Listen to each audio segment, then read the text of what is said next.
Thanks for tuning in to our seller interview series. Up today, we've got a 2-site multi-monetization business package for sale in the sports and health and fitness niches. Created in January 2015, this business makes an average of $1,446 per month in net profit, and the listing number for the business is 46701. Now, we do these interviews to give potential buyers more information about both the seller and the asset they're looking to purchase.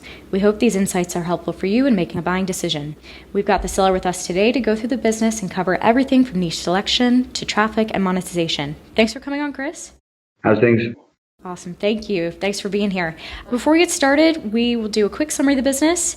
So this business was built in January 2015. The business has monthly revenue of $1,471 per month, has monthly expenses of $25, and is producing an average net profit of $1,446, and that's based on a 5-month average.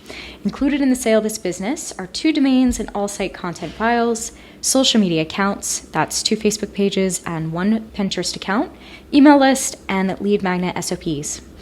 Chris, can you start me off? Tell me a little bit about your background in building and running online businesses.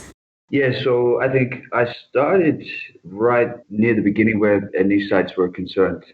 And then I kind of just learned from there. So I've been doing it quite a few years, but then there was a couple of websites that would have taken off.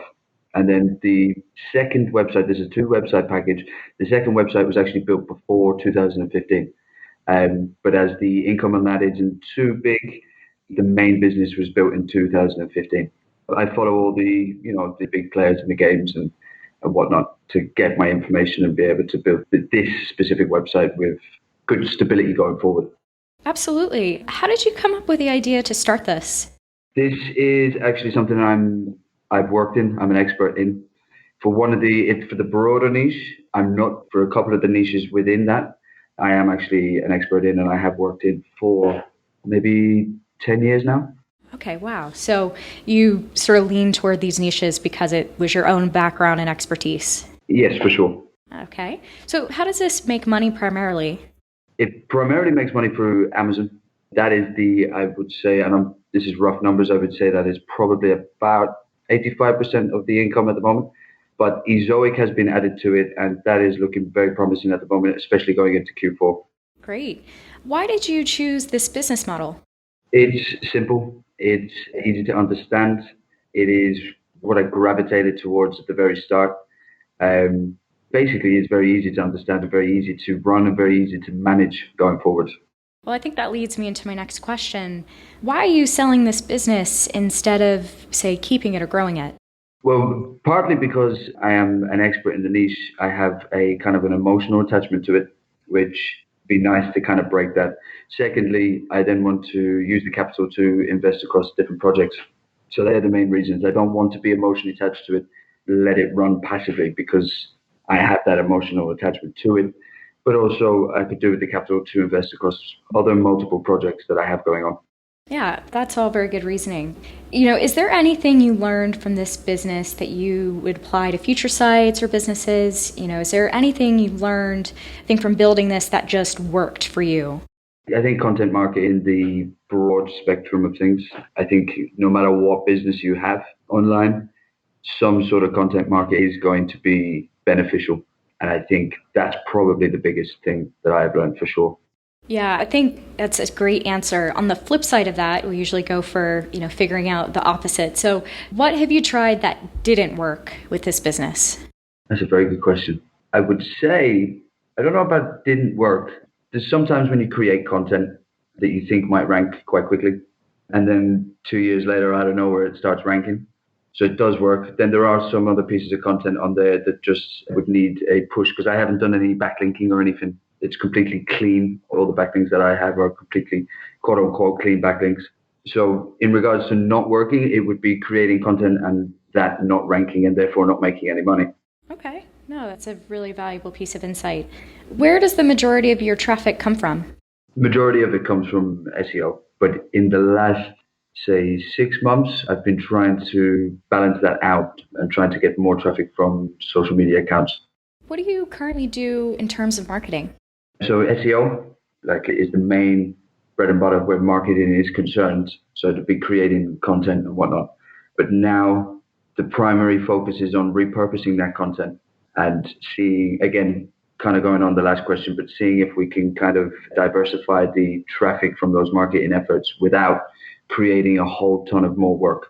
Yeah, I feel like for my next question, you've hinted to this in some ways, but it's definitely worth asking you. If you were to keep the business, what are some ways that you would try to grow it? Well, the email list is growing at the moment, and I think there's an opportunity there just to create I've managed to break it down into about nine topics. So they're very, very targeted lists. So if I was to keep it going forward, I would definitely do that. I would also then create more content around other topics on site. So for a potential buyer, when they go in, they will see that there's different types of topics. One of them I've covered extensively because that's where my expertise is in. So if I was to take it forward, it would be in the other topics that are mentioned on the website. I think that's all pretty solid. And again, we always try to cover both sides. So I'm going to ask you about risks. What do you think are the biggest risks with this business that a buyer should be aware of? It's going to be Google and it's going to be Amazon.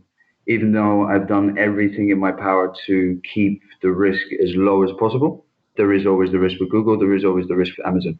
I will say, though, that I have only ever seen positive returns when there has been an update with Google. And in regards to Amazon, to lower that risk, I have in the past got in contact with some of the sellers of the products to ask if using their images and things like that was fine. Haven't contacted all the businesses that I'm working or all the products that I'm working with, but I have contacted some of the big major players and I have got responses back to say, yes, no, it's absolutely fine. You can use our images. So that kind of lowers the risk down, but the risk is still there. Okay. In terms of work required, can you describe the amount and type of work you do on the business for maintenance? Yeah, so I would say every 3 months I sit down.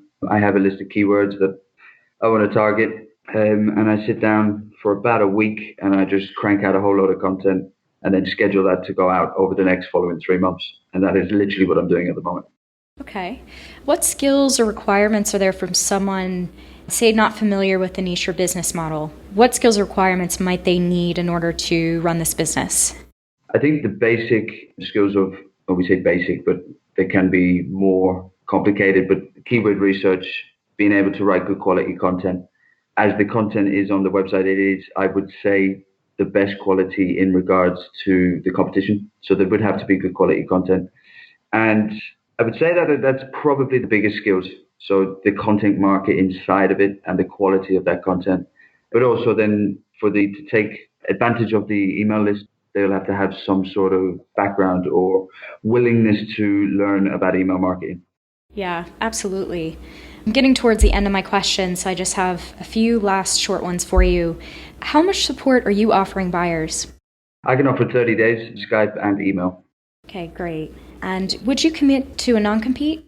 For sure, yeah. I'm not looking to go back into this niche. Okay. Last question, and this is my favorite one. Putting yourself in the shoes of a buyer, why do you think this business is worth buying? Because it is quite niche and the competition is less volatile than that of other niches. All right. Well, is there anything that I might have missed that we didn't go over? I think that's everything. Okay, great. Well, Chris, I really appreciate you coming on and speaking with us today. Looking forward to seeing how this plays out for you. Thank you. Thank you very much. All right, thanks. If you're watching this on YouTube, subscribe to our channel. And if you want more information, the link will be below the video that'll take you to this marketplace listing. If you're watching this on the listing page and want more information, become a depositor today. When you make the deposit, one of our business analysts will be in contact with you and you'll be given everything you need to review this business. Have a great day.